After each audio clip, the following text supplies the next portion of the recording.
Good morning, good morning, good morning po mga paps, mga oragon. Kain po tayo at ito ang ulam natin. Ayan ayan, hindi po to sponsor ayan ang ulam po natin sa ngayon kasi hindi natin alam kung lalabas anong oras sila matatapos sa kanilang meeting. Kaya habang wala pa sila, samantalay natin yung pagkakataon na kain po tayo.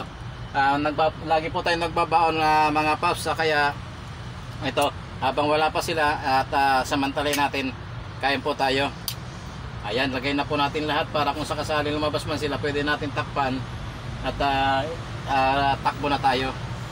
Ayan, alright, kain po tayo mga oragon, mga paps. Ayan, hinalo na po natin yung ating kanin sa ulam. Yung ulam pala sa kanin. Sorry, nabaliktad po mga paps. Ayan, mga paps, kain tayo, kain. Ayan, kain tayo. Ngayon talaga ang buhay ng driver, kahit saan kain tayo kahit saan tayo mapunta, kailangan lagi tayong handa para hindi tayo magutom at hindi magkasakit. Para sa pamilya po natin ito, kaya natin ginagawa. Ayan, ang sarap kayo, ang sarap mga oragon ng tuna.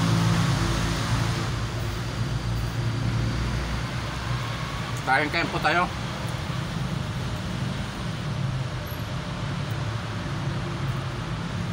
Hindi po natin kasi alam oragon kung anong oras sila labas, saka bigla-bigla naman silang lumalabas na.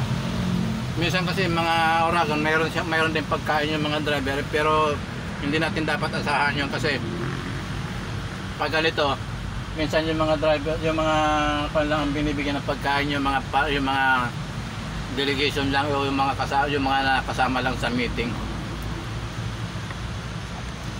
Ayan mga paps,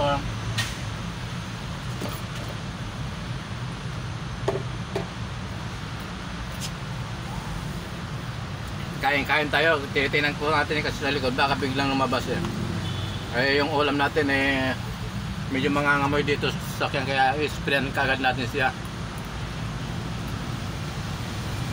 Kaya mga paps, lagi tayong handa sa lahat ng lakad natin kasi minsan meron tayong mga mababait na boss na sinasakay, yung mga bossing nabibigay sila ng pagkain, pero sa ganitong area siguro walang kainan dito sa loob ng Tista compound. Hindi kagaya kung nasa Makati ka o nasa Quezon City, nasa mga hotel sila, pwede ka lumabas doon sa compound nila o sa bakuran ng hotel, makakita ka na ng kainan sa labas. Kaya ito, kain tayo guys, kain ng kain.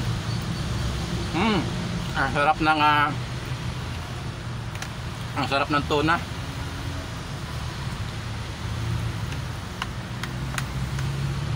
May galad shoutout po sa mga oragon ng driver. Sana lagi tayong handa lagi sa araw-araw na pagbiyahe natin. Anytime pwede tayong kumain. Huwag po kayo magpapalipas ng gutom.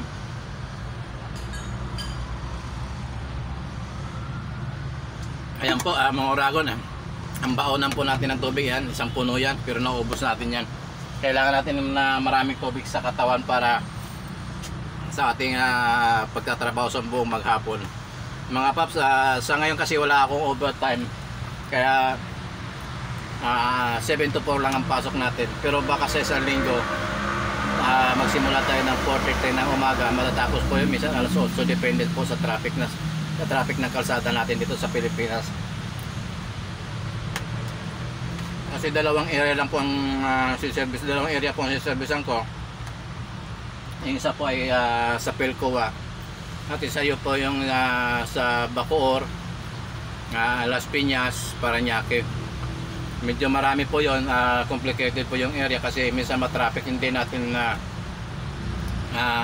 yung kalsada po, unpredictable po yung kalsada dito sa atin sa Pilipinas. Kahit anong oras po nagkaka-traffic at sa kahit saan may traffic. Kaya mga oragon, kain, ingat po tayo.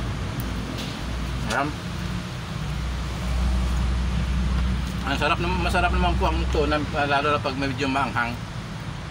Kaya mga oragon, kain tayo ng kain kasi alas 11 na.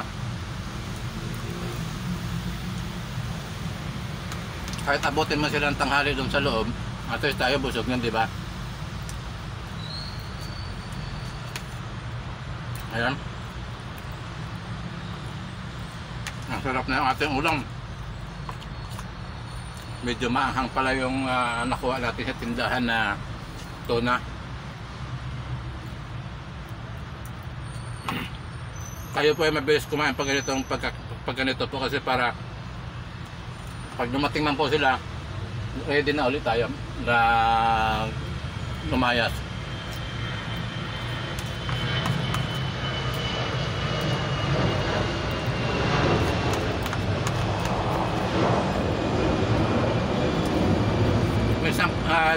Minsan po si Doc pag tanghali na nagpapakain po yon ng libre. Yun po ang bossing nila doon sa department nila. Mabait naman po yun, hindi lang na-imik ya.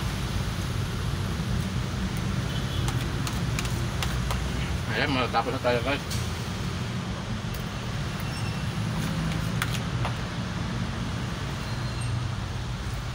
Ayan. Tapos na tayo sa pagkain na mga uragon. Ayan. Sarap. Ayan. Tapos na. Diba? Bilis lang. Dumating man sila, busog ka na. Umalis man kayo, kaya mga pumunta, busog ka na. Shout out sa mga uragon na driver. Ayan, tapos na tayo kumain. Dahil tapos na tayo kumain, kailangan natin isprihan yung loob ng sasakyan. Bye bye po. Maraming salamat po sa inyo lahat at ingat po tayo lahat. Kami galap po sa ating mga uragon at mga kaibigang OFW. Ingat-ingat po tayo kung saan man tayo naroon. Bye bye po.